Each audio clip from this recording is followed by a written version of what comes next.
चले अपनी अरे नागरिया, ले चले अपनी नागरिया, अवध बिहारी सावरिया, अवध बिहारी सावरिया, अवध बिहारी सावरिया, ले चले अपनी नागरिया, ले चले अपनी नागरिया, ले चले अपनी नागरिया, ले चले अपनी नागरिया, अवध बिहारी सावरिया, अवध बिहारी सावरिया, अवध बिहारी सावरिया।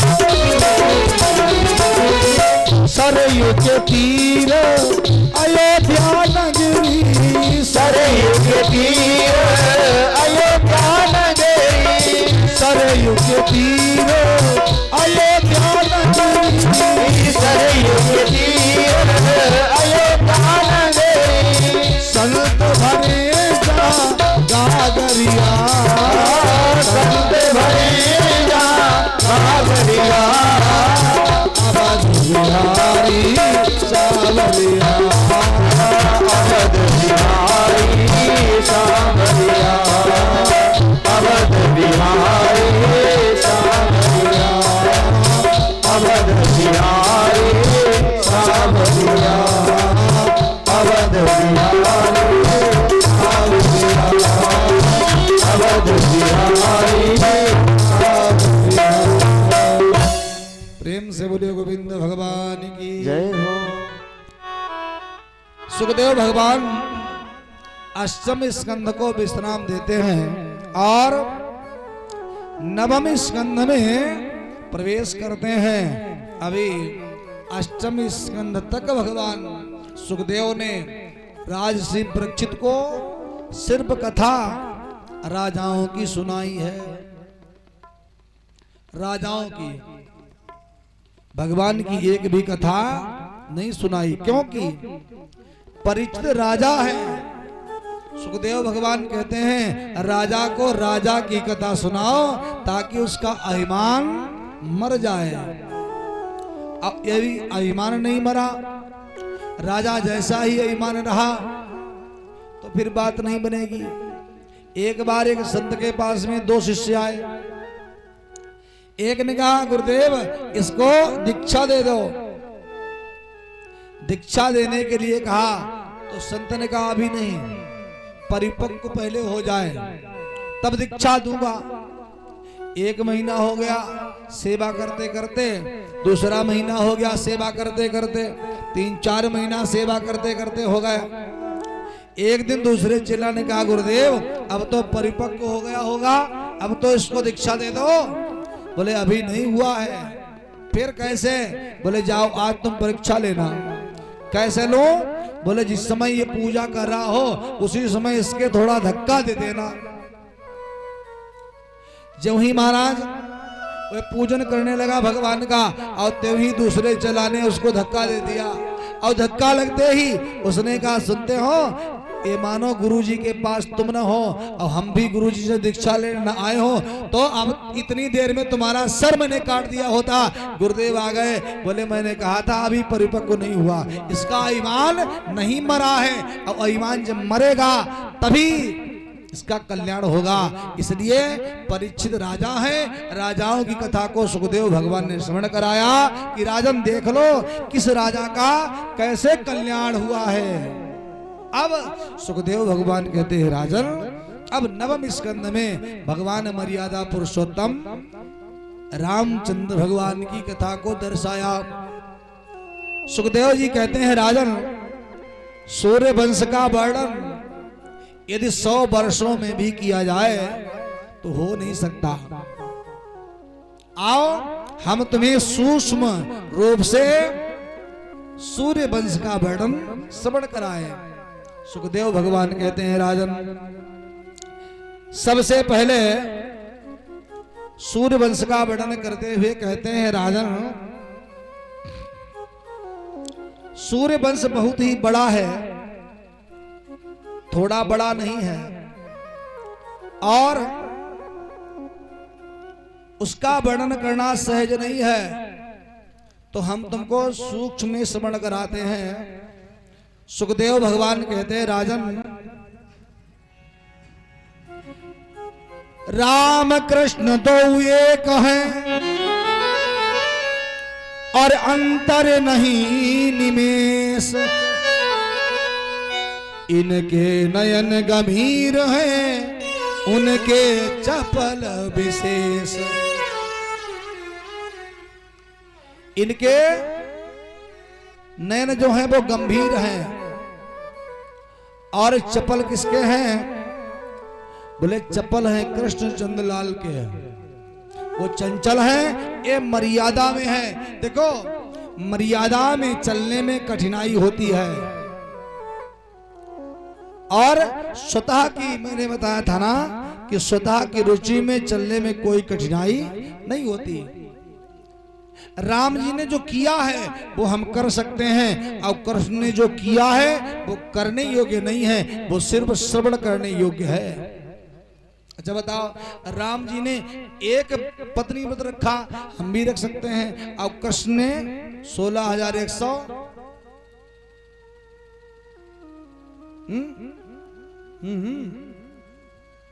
अच्छा, भगवान राम ने ये मर्यादा को धारण किया, और कन्हैया जी ने लीला को, जैसे कन्हैया जी ने गोपिकाओं के वस्त्रों को उठाया, आजकल उठा सकते हैं हम लोग ना? भगवान ने काली नाग को ना था, क्या हम पनिया को पकड़ सकते हैं? नहीं। भगवान ने गिरिराज पर्वत को उठाया, क्या हम आप लोग चकिया का पाट उठा सकते हैं? नहीं। तो जो भगवान कृष्ण ने किया है, भगवान ने अपने मामा को मारा था, आज हम लोग अपने मामा को मारे तो मम्मी घर से निकाल देगी हम ही आपको। बोले गोविंद भगवान की। तो जो कृष्ण ने किया है वो सिर्फ देखने योग्य है, और राम जी ने जो किया है उसे हम धारण कर सकते हैं। तो सुखदेव भगवान कहते हैं राजन, भगवान नारायण के पुत्र हुए ब्रह्मा, और ब्रह्मा के पुत्र हुए मरीचि, मरीचि के पुत्र हुए कश्यप, और कश्यप के पुत्र हुए सूर्य।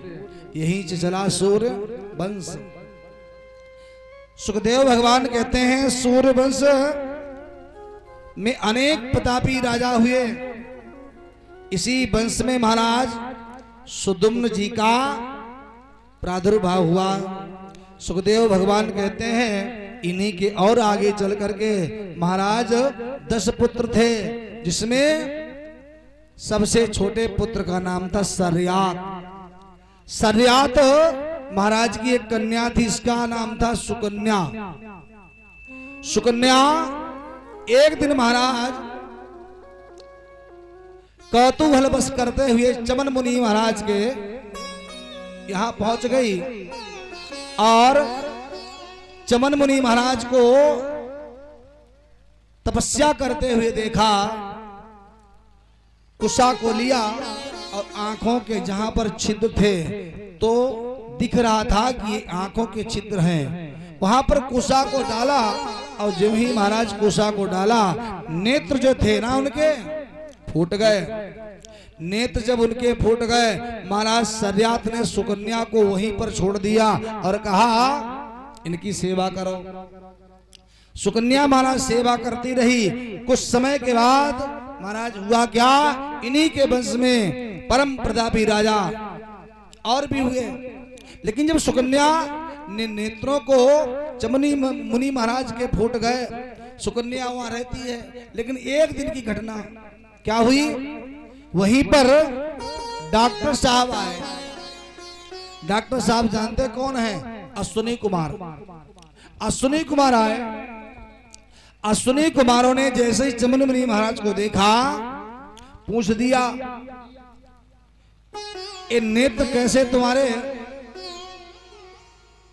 सारी व्यथा बताई। महाराज चमन मुनि महाराज ने कहा, एक काम करो, तुम तो डॉक्टर हो, हमें दवा दो। कहा दवा तो हम तुमको दे दूंगा, तुम्हारे नेत्र भी सही हो जाएंगे, लेकिन शर्त हमारी है। क्या शर्त है? बोले शर्त हमारी ये है कि हमको देवता कभी अपनी पंक्ति में बिठा करके भोजन नहीं पवाते। एक काम करो, हमें तुम देवताओं की पंक्ति में भोजन पवाओ और हम तुमको दवाई दें, तुम्हारे नेत्र सजल हो जाए। ठीक है। अश्विनी कुमारों ने महाराज चमन मुनि को ऐसा चमन प्राश खिलाया कि नेत्र सजल हो गए। और चमन मुनि महाराज ने क्या किया, इन अश्विनी कुमारों को देवताओं की पंक्ति में भोजन पवा दिया। सुखदेव भगवान कहते हैं, इन्हीं के वंश में आगे चल करके परम प्रतापी राजा नभग हुए। नभग महाराज के नाभाग हुए। नाभाग के महाराज अम्बरीश हुए। अम्बरीश महाराज एकादशी का व्रत करते हैं। एक दिन एकादशी का व्रत करने के बाद में उस व्रत का पारायण होता है। व्रत का पारायण होता है द्वादशी में। और था वहां पर ऐसा कि त्रयोदशी लगने वाली थी, व्रत का पारायण होना था, तो गए, संतों को आमंत्रित किया भोजन के लिए। दुर्वासा ऋषि जी को आमंत्रित किया। दुर्वासा ऋषि जी ने विचार किया, चलो परीक्षा ली जाए। भोजन के लिए आए। कहा राजन, मैं जा रहा हूं स्नान करने, फिर आऊंगा। इधर महाराज आए नहीं। दुर्वासा ऋषि जी परीक्षार्थ हैं। अम्बरीश ने विचार किया, अभी तक नहीं आए, बात क्या है? संतों से पूछा, ब्राह्मणों से पूछा, इसका निदान क्या है? ब्राह्मणों ने कहा, इसका निदान यही है कि भगवान को भोग लगाओ और व्रत का पारायण कर दो, और संत जब आए तो उनको भोजन पवा देना। अम्बरीश ने वैसे किया, और जो ही भगवान का भोग लगाया और व्रत को तोड़ा, उसी समय दुर्वासा ऋषि जी आ गए। कहा, दुष्ट, तूने मुझे न भोजन पवा के और स्वयं भोजन पा लिया, धूर्त है। इतना जैसे कहा, त्यों ही भगवान का सुदर्शन चक्र पीछे पड़ा, भागने लगे। तीनों लोकों में गए, भगवान के भी पास में गए। भगवान ने कहा, नहीं, मैं तुम्हें बचा ही नहीं सकता। बोले क्यों? बोले अहम मत पराधीनम स्वतंत्र इव दुजहा। बोले हम तो स्वतंत्र नहीं हैं। फिर कहा, अम्बरीश के पास जाओ। दुर्वासा ऋषि जी भागते भागते आए, अम्बरीश के चरणों में गिर गए। अम्बरीश ने कहा, नहीं, मुझे अपराध में मत डालो। कहा, क्या बात है? बोले, इस सुदर्शन से मेरी रक्षा करो। अम्बरीश ने कहा, हे सुदर्शन, मैंने 8 याम भगवान की सेवा की हो, 8 याम भगवान की पूजा की हो, तो एक काम करो, तुम शांत हो जाओ। सुदर्शन नहीं शांत हुआ। अम्बरीश जी महाराज ने कहा, हे सुदर्शन, सिंह राम मैं सब जग जानी, सारे संसार को यदि मैंने राम मैं जाना हो तो तुम शांत हो जाओ। सुदर्शन शांत हो गया। दुर्वासा ऋषि जी ने पूछा, व्रत को कैसे तुमने पारायण किया? सारी बात बताई। दुर्वासा ऋषि जी लज्जित हुए। कहा, मैंने तो व्यर्थ में ही क्रोध किया। अब भोजन पवाया। भोजन पवाने के बाद दुर्वासा ऋषि जी आशीर्वाद दे करके चले गए। सुखदेव जी भगवान कहते, राजन, इन्हीं के वंश में परम प्रतापी राजा एक महाराज हुए हैं युवनाश। अच्छा, सूर्य वंश में राजाओं के यहां पुत्रों की कमी बहुत रही। युवनाश राजा ने यज्ञ कराया, रानी चाहती हैं कि संतान हो जाए, राजा भी चाहते हैं संतान हो जाए। ब्राह्मणों को बुलाया, ब्राह्मणों ने सुंदर यज्ञ करवाया। अब यज्ञ जब करते हैं ना तो उसमें अहिमंत्रित जल जो होता है एक घड़े में करके रख देते हैं, रोज का नियम है। जब 4-6 दिन महाराज व्यतीत हो गए, एक दिन रात्रि में महाराज युवनाश को प्यास लगी, जल दिखा नहीं, वही घड़ा दिखा, घड़े में था जल, उसी जल को पी गए। अब समस्या यहां पर आ गई, पीना था रानी को जल और पी गए राजा, पीना रानी को था और पी गए राजा, गर्भवती रानी को होना था और महाराज हो गए। अब बड़ी समस्या, क्या किया जाए? देखो अपने यहां ऑपरेशन तो आज हुए हैं चालू, और ये ऑपरेशन पता है सदियों से चले आ रहे हैं। अब बड़ी समस्या क्या हो? अब सुंदर राजा जी का ऑपरेशन किया गया। जब सुंदर ऑपरेशन किया गया तो जच्चा भी स्वस्थ और बच्चा भी स्वस्थ। अब समस्या यहां पर क्या आ रही?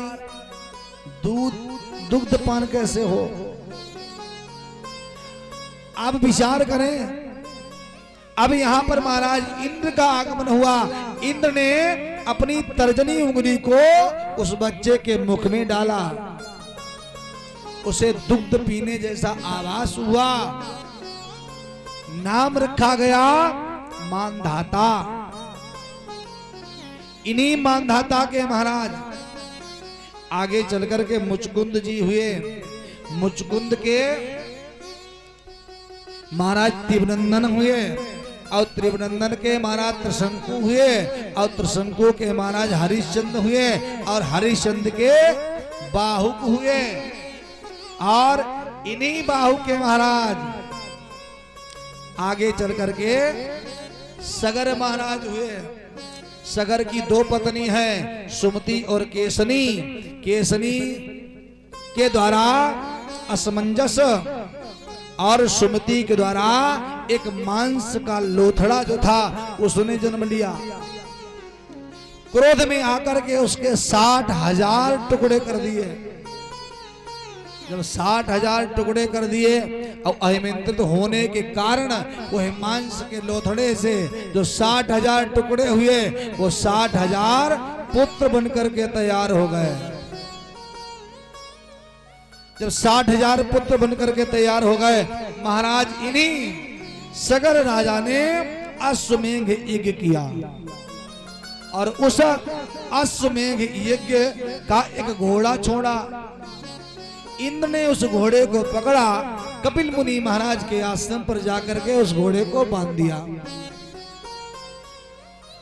सगर महाराज के जो 60,000 ये पुत्र थे, ये उस घोड़े को ढूंढते ढूंढते ढूंढते ढूंढते सारी पृथ्वी को खोद डाला और अंततः जाकर के कपिल मुनि महाराज के आश्रम पर पहुंचे। वहां देखा घोड़ा बंधा। कपिल मुनि महाराज को ही चोर समझा और चोर समझ करके बुरा भला कहा। संत ने कहा भैया हम चोर नहीं हैं। नहीं माने। अच्छा लड़के तो लड़के होते भाई। लेकिन कपिल मुनि महाराज ने कई बार मना किया। न मना करने पर क्रोध में आकर के जल लिया और हन्न ताम करके छोड़ दिया। 60 के 60,000 भस्मीभूत हो गए। आ महाराज सगर को जब पता चला क्या किया जाए, तो अब इनके वंश में सुखदेव भगवान कहते हैं राजन, एक राजा हुए अंशुमान। अंशुमान ने इन अपने 60,000 पुरखों को उद्धार करने के लिए बहुत प्रयत्न किया। कपिल मुनि महाराज ने कहा था कि यदि गंगा मैया आकर के अपना जल स्पर्श करें तो इनका उद्धार होगा। तो गंगा मैया के लाने के लिए कठोर तपस्या की, लेकिन गंगा मैया नहीं आई। इन्हीं के वंश में आगे चल करके महाराज असमंजस के अंशुमान ने भी घोर तपस्या की, लेकिन गंगा मैया ब्रह्मलोक से नहीं आई। अच्छा, अंशुमान के बाद में दिलीप हुए इनके। दिलीप ने भी घोर तपस्या की, लेकिन गंगा मैया नहीं आई। और दिलीप के बाद में सुखदेव भगवान कहते हैं इनके पुत्र हुए हैं भगीरथ। भगीरथ ने घोर तपस्या की। अच्छा, करत करत अभ्यास ते जड़मति होत सुजान, और रसरी आवत जात है सिल पर पड़त निशान। कभी न कभी तो जरूर बात बनेगी। आज भगीरथ पर भागीरथी प्रसन्न हो गई। भगीरथ से कहा हम बड़ा प्रसन्न हैं, चलने को तैयार हैं, लेकिन बात यह है कि हमारे बेग को रोकेगा कौन? तुम्हारे बेग को? बोले हाँ, तुम्हारे बेग को कौन रोकेगा? कहा हमारे बेग को तो भूत भावन भोले बाबा ही रोक सकते हैं। तो फिर भूत भावन भोले बाबा की तपस्या की। भूत भावन भोले बाबा प्रसन्न हो गए। गंगा मैया को उनके बेग को रोकने के लिए तैयार हैं। इधर गंगा मैया आगे आगे भगीरथ हैं और पीछे पीछे भागीरथी चल दी। गंगा मैया आई, इतना बेग से आई तो भगवान शंकर ने अपनी जटाओं में इनको लपेट लिया। गंगा मैया को अपनी जटाओं में लपेटा, एक धारा को छोड़ दिया। आगे आगे भागीरथ हैं और पीछे पीछे भागीरथी चली जा रही हैं। बोल गंगा मैया की। चली जा रही हैं। एक महाराज जन्नू मुनि हैं जो अपनी कुटिया डाले पड़े हैं। गंगा मैया आई, जन्नू मुनि से कहा है अपनी कुटिया हटाओ, मुझे निकलना है। जन्नू मुनि ने कहा देखो निकलना है तो थोड़ा दूर से चली जाओ। ना ना, यहीं से निकलना है। जन्नू मुनि ने कहा जब निकलना ही है तो भैया हम कुटिया तो हटा नहीं पाएंगे और तुमको यहीं से जाना है, तो एक काम करो हमारी कुटिया को बहा दो। जैसे ही गंगा मैया कुटिया को बहाने चली और वैसे ही जन्नू मुनि महाराज ने अंजलि में लेके उनको चट कर लिया, पी गए। अब गंगा मैया पहुंच गई पेट में। अब महाराज भगीरथ ने कहा महाराज इतने कठिन तपस्या से इनको हम कहां से ले आए और तुमने इनको एक ही बार में चटपट कर लिया। अब तो बड़ी समस्या। अब गंगा मैया को जन्नू मुनि महाराज निकाले कहां से? तो अपनी जंघा को चीर करके और जांग के द्वारा गंगा मैया को निकाल दिया। एक नाम मां भगवती गंगा का जानवी पड़ा और ये जन्नू की पुत्री भी कहलाई। आज आगे आगे भगीरथ हैं और पीछे पीछे भागीरथी जा रही हैं। जो सगर महाराज के 60,000 ये पुरखे पड़े थे ना, तो इनको जाकर के आज उनका उद्धार किया, उनका तारण तरण हुआ। इसीलिए तो कहते हैं गंग सकल बुध मंगल मूला और सब सुख करणी हरणी भव सूला। सारे सूलों का नाश करती है माँ पति पावन गंगा। और देखो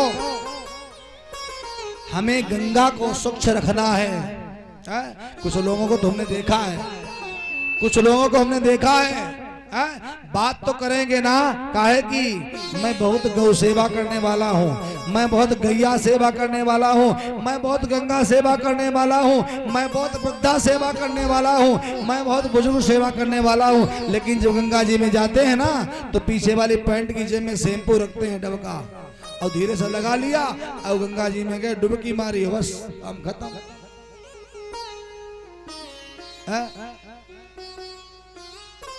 हमें गाय को बचाना है और हमें गंगा को बचाना है। यदि गाय बची और गंगा स्वच्छ रही ना।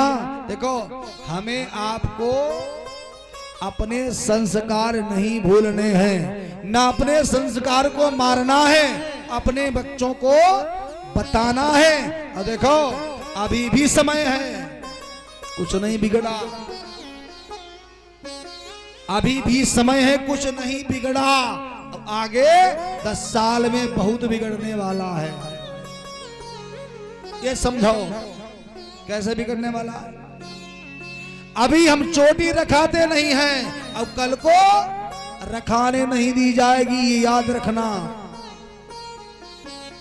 आज हम टीका लगाते नहीं हैं, अब कल लगाने नहीं दिया जाएगा। इसलिए अब भी समय है, बदल जाओ, चेत जाओ। एक रहोगे तो सेफ। देखो एक में क्या है, एक में मजबूरी नहीं है, अब इकट्ठा होने मजबूरी है। एक होके रहो तो तुम्हें कोई तोड़ नहीं पाएगा। आप झाड़ू को ले लीजिए, झाड़ू की एक एक सीख अलग कर दीजिए। अब अपने घर में मैं तुमको चैलेंज करता हूं कि अपने घर के कूड़े को निकाल के दिखा दो, कभी नहीं निकाल सकते हो। क्यों? उसकी सीख अलग अलग हो गई है, सूत्र सीधा सा है, सीख अलग हो गई है ना, तो कोई भी आएगा। अब सीख तो अलग ही है, सीख तो अलग ही है, और सीख को पकड़ेगा, तोड़ के फेंक देगा। और जब झाड़ू पूरी होगी तो उसे तोड़ना सहज नहीं है। इसलिए अभी भी एक रहो, एक रहोगे तो सेफ रहोगे। अब बात आई है तो कहूंगा जरूर परीक्षित जी, क्या अपने परचौली गांव में इतने ही लोग हैं जितने पंडाल में बैठे? सही बताना, इतने ही लोग हैं? इतने लोग नहीं हैं। अरे तुम्हें शर्म आनी चाहिए, है? एकता देखनी है तो आप दूसरे धर्म के लोगों में जाओ, देखो एकता किसे कहते हैं। वो हर शुक्रवार को जुम्मा करते हैं, सजदा करते हैं, और तुम बोलो कौन से मंदिर मंगल को जाते हो? एक पूरा गांव इकट्ठा होके कौन जाता है? कभी बताओ किसी एक दिन को इकट्ठा आप मान के कभी सुंदरकांड का पाठ करते हो, कभी हनुमान चालीसा का पाठ करते हो? नहीं करते। और डींगे बहुत लंबी मारते हो, मैं ये करूंगा, मैं वो करूंगा, कुछ नहीं कर पाओगे। एकता देखनी है ना तो दूसरे धर्म के लोगों से शिक्षा लो। खाली अपने को हिंदू कहलाना और फेसबुक, ट्विटर और व्हाट्सएप पर हिंदू हिंदू करना, हिंदू हिंदू करना रात दिन, इससे कुछ नहीं होने वाला। अपने को बदलना पड़ेगा। यदि बदलोगे तभी जमाना बदलेगा, और जो जमाना बदलेगा तो पूरा विश्व बदलेगा, और जब विश्व बदलेगा तभी इस भारत का उद्धार होगा। और नहीं तो भारत जा रहा है गड्ढे में, और अगर भारत गया तो हम भी गए। अभी हम इस व्यास पीठ पर बैठ करके हम भी बोल सकते हैं, आने वाले समय में ये माइक छीन ली जाएगी। क्या बात करते हो? बोले गोविंद भगवान की। इसलिए अब भी चेत जाओ, अभी कुछ बिगड़ा नहीं है। इसलिए समय रहते रहते महाराज अपने को पहचानो, हम हैं क्या। सुखदेव भगवान कहते हैं राजन, आगे इन्हीं सूर्य के का जो वंश है, इनमें बहुत परम प्रतापी राजा खटवांग हुए। खटवांग के दीर्घबाहु, दीर्घबाहु के रघु, और रघु के महाराज अज, और अज के महाराज दशरथ जी हुए। और दशरथ जी के 4 पुत्र हुए। कौन कौन? राम, लक्ष्मण, भरत और शत्रुघ्न। सुखदेव भगवान से परीक्षित जी ने प्रश्न किया, प्रभु आपने सूर्य वंश का वर्णन बहुत सुंदर सुनाया और समझ में आया, लेकिन भाई एक बात बताओ, हमारे मर्यादा पुरुषोत्तम प्रभु राम जी का कैसे अवतार हुआ, कैसे वो आए, क्या जरा वह हमें कथा सुनाओ। सुखदेव भगवान कहते हैं राजन सुनिए, अब हमारे मर्यादा पुरुषोत्तम प्रभु राम कैसे आए। अब बाबा लिखते हैं मानस में,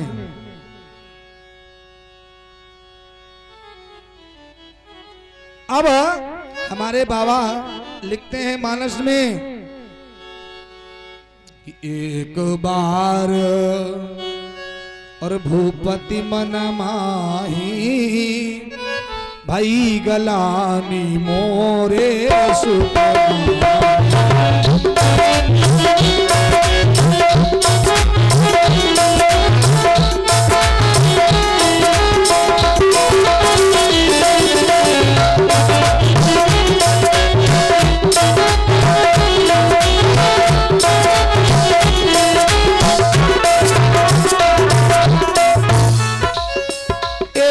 बार हो पति मन माही भाई गलानी मोरे सुपना।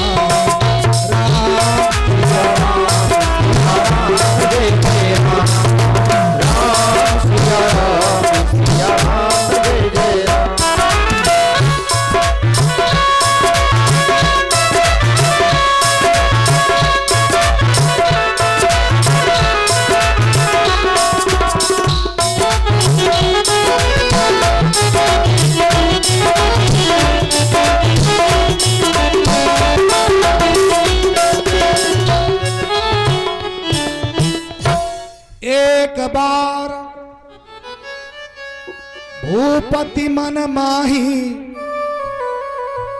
भाई गलानी मोरे सुतनाही। एक बार महाराज दशरथ के गलानी हुई, थोड़ी आवाज बढ़ाओ। एक बार महाराज दशरथ के गलानी हुई, देखो एक ही बार हुई।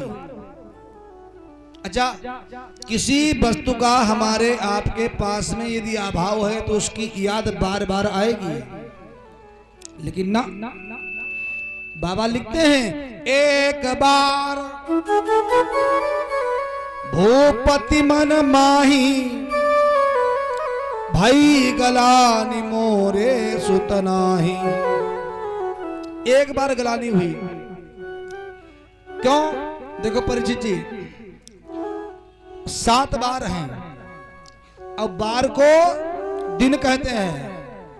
इन 7 दिनों में, इन 7 दिनों में माने एक दिन दशरथ जी को मन में भाव आया होगा कि हमारे कोई संतान नहीं है।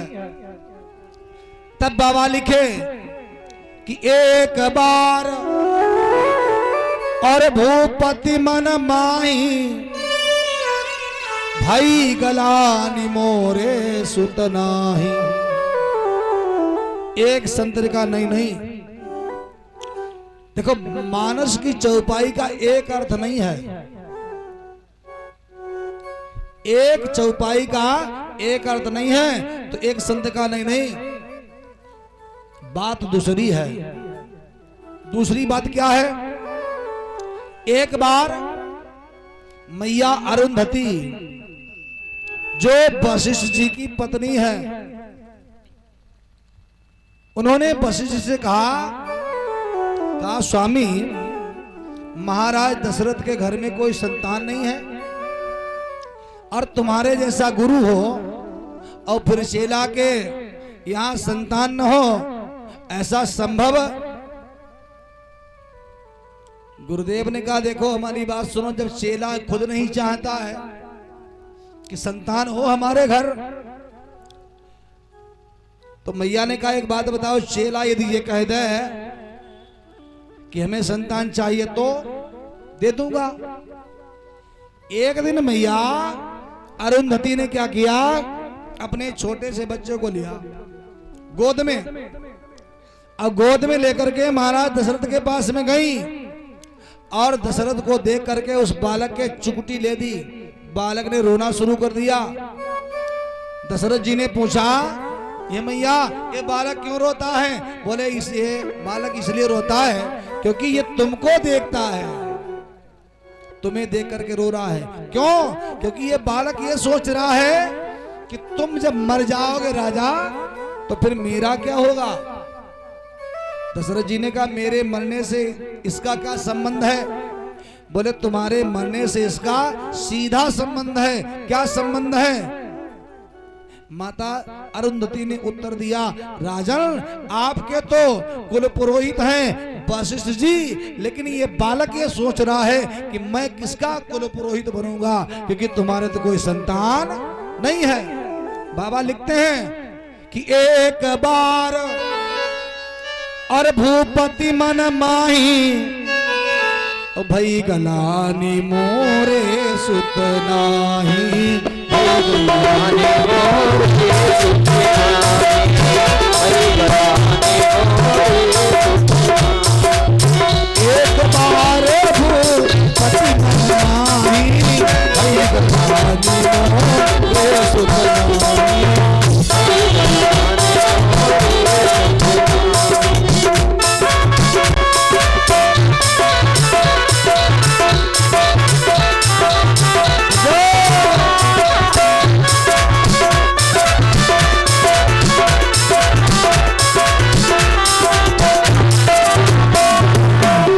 एक बार, एक संत का नहीं, भाव दूसरा भी हो सकता है। एक बार इंद्र के यहां दशरथ जी रोज जाते थे। इंद्र आधा सिंहासन देता था और इंद्र के यहां से दशरथ जी चले आते थे। एक दिन नारद जी ने देखा दशरथ जी के आने के बाद, जाकर के इंद्र से कहा, ये कौन है तुम्हारे का मित्र हैं? कहा इनको तुम सिंहासन देते हो? बोले हाँ। कहा कि तुम जानते हो क्या? नारद जी से पूछा क्या? कहा कि इनके कोई संतान नहीं है और तुम इनको सिंहासन देते हो, ये तुम्हारा सिंहासन दूषित हो जाता है। इंद्र ने कहा कि गुरुदेव हम करें क्या? यदि हमने मित्र से कहा तो मित्र नाराज हो जाएगा, तो मैं क्या करूं? एक काम करो, जब चले जाए तो सिंहासन धुलवा दिया करो, ये किया करो। दशरथ जी के जाने के बाद में इंद्र यही करता है। एक दिन नारद जी पहुंच गए दशरथ जी के यहाँ। बोले तुम कहाँ रोज रोज जाते हो? बोले अपने मित्र इंद्र के यहाँ। बोले जानते हो तुम्हारे आने के बाद में वो क्या करता है? क्या करता है? बोले आने के बाद में वो सिंहासन धुलवाता है। एक दिन दशरथ जी गए, बैठे, चले आए, लेकिन बाबा की बात याद आ गई, पुनः मुड़ करके गए और सिंहासन धुला जा रहा था। दशरथ जी ने पूछा, ये मेरे मित्र ये सिंहासन क्यों धुलवाते हो? इंद्र ने उत्तर दिया, राजन मेरा सिंहासन दूषित हो जाता है और आपके संतान न होने के कारण। अच्छा? बोले हाँ। बाबा लिखते हैं, एक बार और भूपति मन माही, भई गलानी मोरे सुत नाही। तब उनको गलानी हुई कि नहीं नहीं, मेरे कोई संतान नहीं है। एक संत ने कहा नहीं नहीं, अर्थ तो और भी है। क्या? एक बार दशरथ जी महाराज शिकार खेलने के लिए गए, सो देखा एक सरोवर में कमल पुष्प खिले हैं। कमल पुष्पों को जो ही देखा, अपने तरकस से बाण निकाला और बाण को निकाल करके जो ही पुष्प की तरफ देखा और उसे लक्ष्य बनाया, और त्यों ही पुष्प ने कहा, ये राजन तुम्हारा बाण निरर्थक चला जाएगा, मैं तुम्हारे हाथ नहीं आऊंगा। बोले क्यों नहीं आओगे? बोले एक समस्या है, मैं उसी के यहाँ जाता हूँ। किसके? जिसके संतान होती है, तुम्हारे कोई संतान नहीं है, इसलिए मैं तुम्हारे हाथ नहीं आऊंगा। दशरथ जी को गलानी हुई। एक बार और भूपति मन माही, भाई गलानी मोरे सुत नाही। एक संत का नहीं, बात और भी है। और क्या है? एक बार दशरथ जी महाराज बैठे हैं, विचार कर रहे हैं। क्या विचार कर रहे हैं? हमसे एक अपराध हुआ था, एक मातृ पितृ भक्त को अपने बाण के द्वारा मैंने मार दिया था, और उसके माता पिता ने मुझे श्राप दिया था कि हे राजन, आज मैं अपने पुत्र के वियोग में अपने प्राण को त्याग रहा हूं, और एक दिन वो आएगा कि तुम्हारे 4 पुत्र होंगे और मरते समय कोई तुम्हारे साथ, तुम्हारे पास पानी को देने वाला नहीं होगा। तो आज दशरथ जी बैठे हैं और विचार करते हैं कि तापस अंध और शाप सुधि आई, कौशल्य ही सब कथा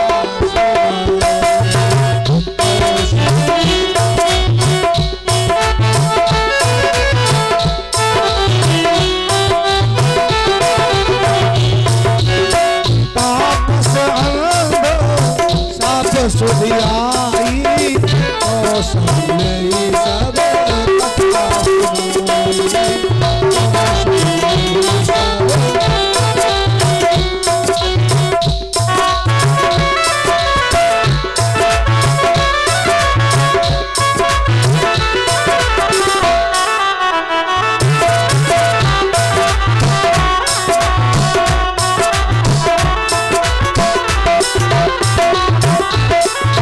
तापस अंध और शाप सुधि आई, कौशल्य ही सब कथा सुनाई।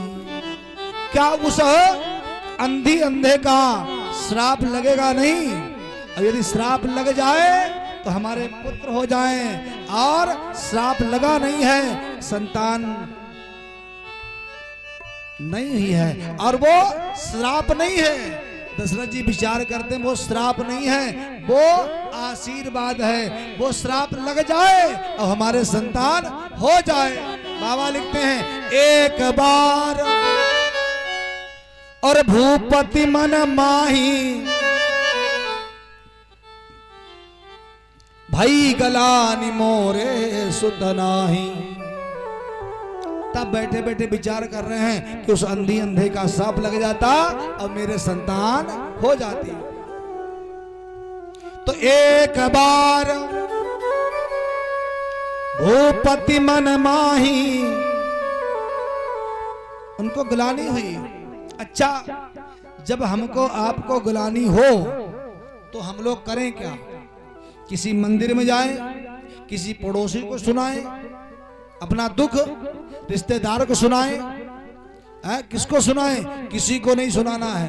किसको सुनाना है? बोले अपने गुरु को, वही तो पार करेगा। दशरथ जी ने अपने गुरु को जाकर के सुनाया।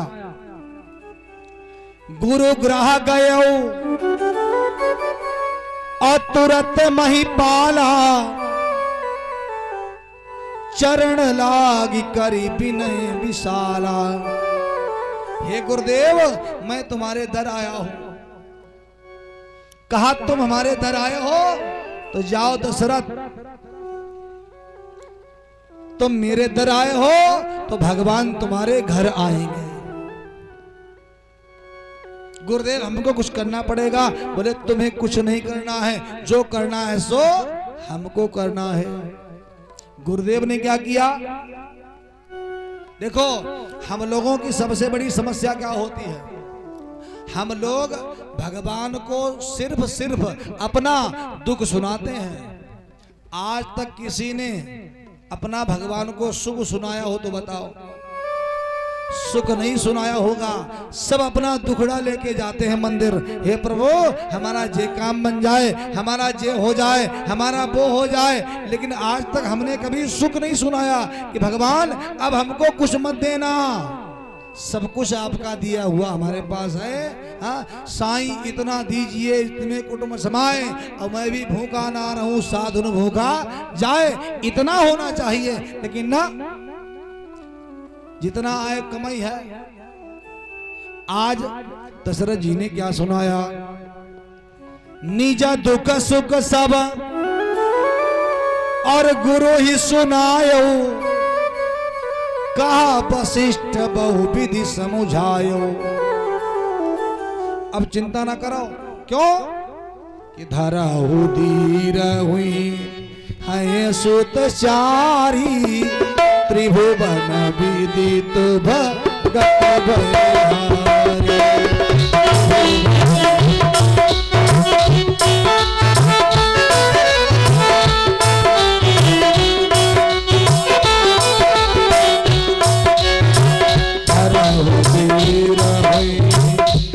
सुत चारी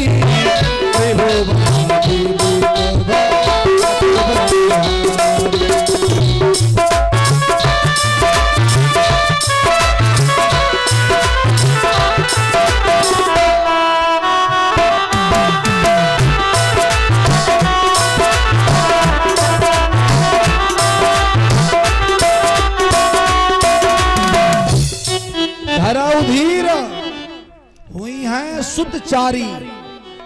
देखो चार क्यों कहा? गुरुदेव को कहना था धराउधीर हुई है सुत एक, लेकिन नहीं कहा, ये भी नहीं कहा कि धराउधीर हुई है सुत दो, ये नहीं कहा, और न ये कहा कि धराउधीर हुई है सुत तीन, सीधे डायरेक्ट कह दिया धराउधीर हुई है सुत चारी। अच्छा चार क्यों कहा? क्योंकि गुरुदेव जानते हैं, जानते क्या है? गुरुदेव जानते हैं राजन दशरथ का पन कौन सा है? बोले चौथा। चार पन के दशरथ जी हो गए। गुरुदेव ने कहा राजन तुमने इतना इंतजार किया है, इंतजार करते करते करते करते चौथा पन आ गया, तो हमारा भी दायित्व बनता है कि हम तुमको एक एक पन का एक एक बेटा दे दूं। धराउधीर हुई है सुत चारी, एक एक पन का एक एक बेटा ले जाओ। धराउधीर और हुई है सुत चारी, त्रिभुवन विदित भगत भयहारी। गुरुदेव हमें कुछ करना पड़ेगा? बोले ना, तुम सिर्फ बैठे रहना। आज यज्ञाचार्य को बुलाया कि संगी ऋषि और वशिष्ठ बुलावा, पुत्र काम सोई जग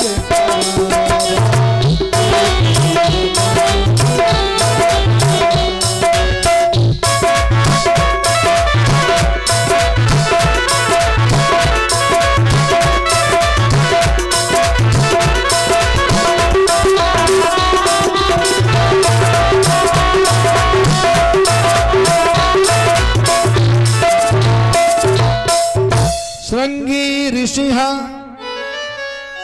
वशिष्ठ बुलावा। यहां पर श्रृंगी ऋषि कौन से आए? श्रृंगी ऋषि हैं दो।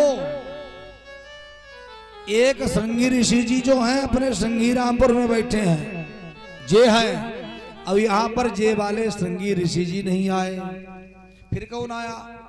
यहाँ पर श्रृंगी ऋषि जी आए दूसरे। दूसरे कौन? इनके पिता का नाम है समीक मुनि, और यहाँ पर जो आए उनके पिता का नाम है विभांडव मुनि। वो श्रृंगी ऋषि दूसरे हैं, ये दूसरे हैं। श्रृंगी ऋषि जी को बुलाया और यज्ञ कराया। देखो हम लोगों की प्राय ये सोच होती है कि हमारे घर में कोई डस्टोन कराने आए तो मान नहीं आए, हमारे घर में कोई सत्यनारायण कथा करने आए तो मान नहीं आए, हमारे यहाँ कोई भागवत करने आए तो हमारा मान्य पक्ष का आए, हम दावत खिलाए तो हमारे यहाँ मान्य पक्ष का आए। तो गुरुदेव ने भी विचार किया कि दशरथ जी के जो यहाँ यज्ञ कराएंगे तो दशरथ जी का मान्य पक्ष का होना चाहिए। अब दशरथ जी के ये श्रृंगी ऋषि जी मान्य पक्ष के हैं। अब ये मान्य पक्ष के कैसे हैं? देखो या तो परीक्षित जी अपना मान्य पक्ष का किसे कहते हैं? जैसे बहनोई हो, दामाद हो, भांजा हो, यही तो होते हैं मान्य पक्ष के। तो दशरथ जी के श्रृंगी ऋषि जी ने तो भांजे हैं और ना बहनोई हैं, फिर बोले दामाद हैं। अब आप विचार करते होंगे कि दशरथ जी की ये दामाद कैसे हैं? इनके तो कोई पुत्र नहीं है, और न तो जब पुत्र नहीं है तो पुत्री कहां से होगी, तो ये दामाद कैसे हो गए? अब प्रमाण ये मिलता है कि एक बार रावण को पता चला कि मेरी मृत्यु जो है वो किससे होगी, क्योंकि रावण त्रिकालदर्शी है, रावण स्वयं जानता है, रावण सब जानता है। और रावण ने कहा भी था कि हे राम, तुम्हारी भ्रुकुटी पर है पिता मरण वनवास लिखा, और है लिखा दाहिनी भ्रुकुटी पर इस लंकापति का नाश लिखा। हे राम, निमंत्रण देता हूं, सीधे रंक चले आना। तो रावण त्रिकालदर्शी है, रावण ने कहा कि मेरी मृत्यु वो होगी किसके द्वारा? एक कौशल्या नाम की राजकुमारी का विवाह होगा, बोले दशरथ के साथ, और दशरथ के उदर से जन्म होगा, कौशल्या के उदर से जन्म होगा, बोले राम का, और राम के द्वारा हमारी मृत्यु होगी। रावण ने क्या किया? कौशल्या छोटी थी, कौशल्या का हरण किया और हरण करके एक जंगल में छोड़ दिया। कौशल्या भटकते भटकते भटकते भटकते महाराज जा करके कहां पहुंची? एक संत है, संत के आश्रम पर संत ने आश्रय दिया। धीरे धीरे कौशल्या वहीं रहती है। और एक दिन दशरथ जी महाराज शिकार खेलते खेलते उसी आश्रम पर जाकर के पहुंचे। प्यास लगी थी और प्यास लगने के कारण जाकर के जल मांगा उसी आश्रम में। तो कौशल्या निकल करके आई, जल दिया। कौशल्या के सौंदर्य को देख करके दशरथ जी मंत्रमुग्ध हो गए। पूछ दिया, तुम किस वर्ण की हो? कौशल्या ने कहा, मैं क्षत्रिय वर्ण की हूं। दशरथ जी ने कहा, मैं भी क्षत्रिय वर्ण के हूं, आओ हम लोग विवाह कर लें। कौशल्या ने कहा, नहीं नहीं, ऐसे थोड़ी ना, मैं जिनके सानिध्य में रही हूं अब तक वो संत महाराज नहीं है। दशरथ जी ने कहा, तब तक गंधर्व विवाह कर ले। गंधर्व विवाह किया। गंधर्व विवाह करने के उपरांत महाराज थोड़े दिन के बाद दशरथ जी महाराज चले आए और कौशल्या से कहे आए कि देखो, अब की हम बार जब आएंगे तो बढ़िया तुमको गाजे बाजे के साथ लेके चलेंगे। इधर दशरथ जी महाराज चले आए, इधर कौशल्या के द्वारा एक बिटिया का जन्म हो गया। बिटिया का जन्म हुआ। अब जब दशरथ जी लेने गए तो वहां बिटिया, दशरथ जी ने विचार किया इस बिटिया को ले जाएंगे तो बड़ी हमारी बदनामी होगी, क्या करें? बिटिया को लिया और बिटिया को लेकर के एक इनके मित्र हैं जिनका नाम है रोमपाद, उनको उस बिटिया को दे दिया, इसका विवाह कर देना। और कौशल्या को लेकर के चले आए। उस कन्या का विवाह, उसका नाम था शांता। शांता नाम की जो कन्या थी उसका विवाह महाराज दशरथ जी के मित्र रोमपाद ने उस महाराज श्रृंगी ऋषि जी के साथ में उस विवाह को रचा दिया। और आज महाराज गुरुदेव जानते हैं कि आज यही तो इनके मान्य पक्ष के हैं, तो इसलिए बोले श्रृंगी ऋषि वशिष्ठ बुलावा, पुत्र काम सोई यज्ञ करावा। और अच्छा, अब एक और यहां पर बात है कि जब महाराज दशरथ जी के कौशल्या रानी के द्वारा ये बिटिया थी, तो महाराज फिर और संतान काहे नहीं हुई? रावण को पता चला कि कौशल्या का विवाह दशरथ जी के साथ में हो गया, तो रावण ने क्या किया? रावण ने महाराज दशरथ जी के ही वीर को खींच करके अग्नि में स्थापित कर दिया और दशरथ जी को ही निर्बीज बाण बना दिया। अब जब दशरथ जी ही निर्बीज बाण हैं, तो न तो कौशल्या के द्वारा कोई बिटिया, न कैकेयी के द्वारा कोई बेटा, न सुमित्रा के द्वारा कोई बिटिया या बेटा।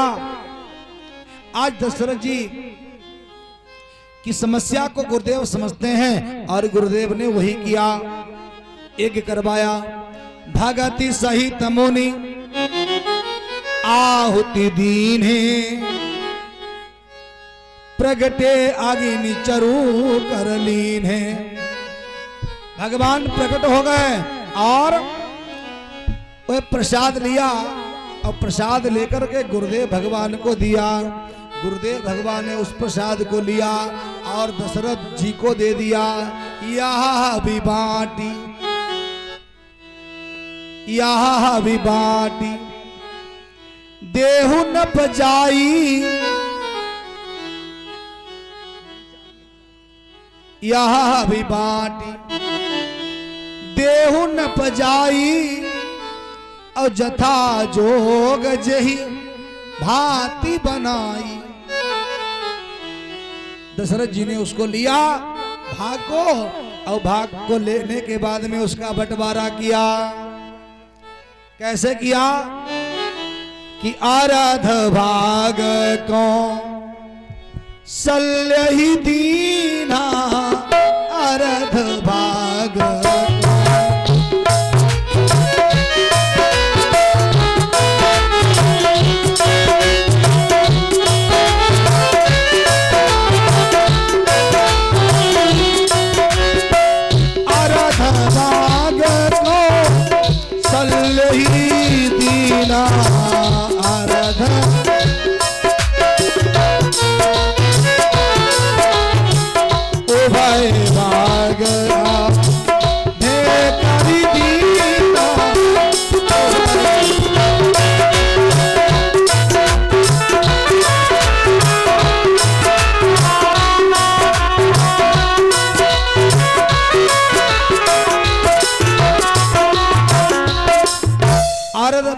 कौशल्य दीन्हा, उभय भाग आधे करी दीन्हा।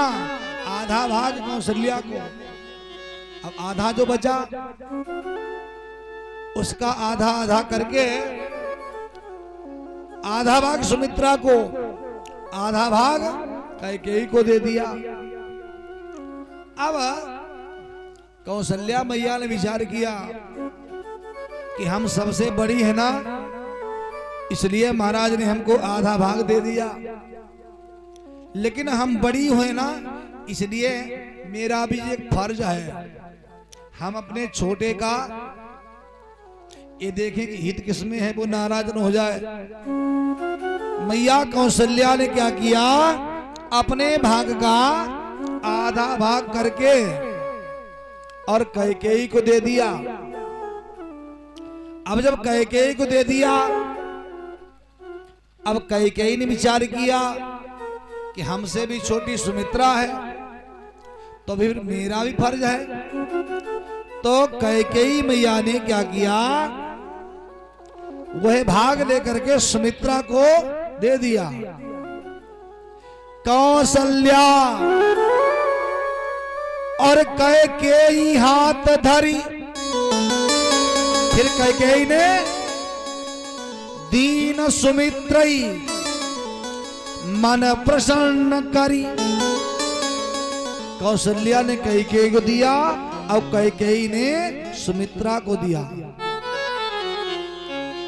अब कौशल्या के पास में एक भाग है, कैकेयी के पास में एक भाग है और सुमित्रा मैया के पास दो भाग हैं। अब माताओं ने उन अपने अपने भागों को प्रसाद के रूप में पाया और माताओं ने उस भाग को पा लिया। बाबा लिखते हैं, जा दिन ते हरि गर वही आए और सकल लोक सुख संपत्ति छाए। सभी माताएं गर्भवती हैं और माताएं गर्भवती हैं और रहती कहाँ है कि मंदिर महा सब राज ही रानी।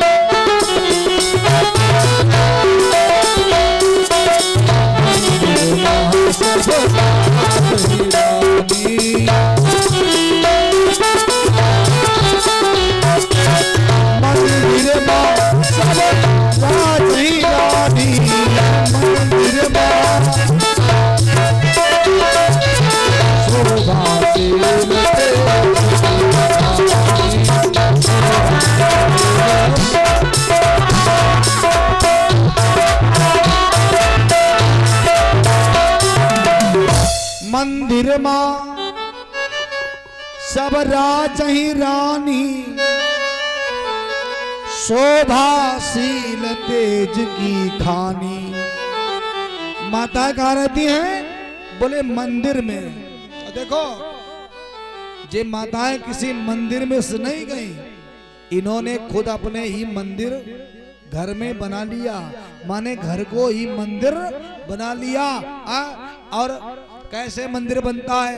देखो, आजकल हमने देखा है हमारे आपके घर में भगवान की मूर्ति, भगवान के कैलेंडर, भगवान की प्रतिमाएं बहुत कम मिलेंगी। और मिलेंगी किसकी? दिव्या भारती, श्रीदेवी, गोविंदा, संजय दत्त, अमरीश पुरी, जितने फिल्मी स्टार हैं इनकी बढ़िया देखो सीनरी लगी होंगी। क्यों? ये क्या हमारे भगवान कन्हैया से बढ़ के हीरो थोड़ी ना है। अरे हम अपने हीरो की फोटो लगाएं, हम अपने कन्हैया की फोटो लगाएं, हम अपने राघव सरकार की फोटो लगाएं, हम अपने राघव सरकार का दर्शन करें। देखो, हम जब उसका दर्शन करेंगे ना, उस मूर्ति का दर्शन करेंगे, उस प्रतिबिंब का दर्शन करेंगे, तो हमारी संतान भी वैसी ही होगी।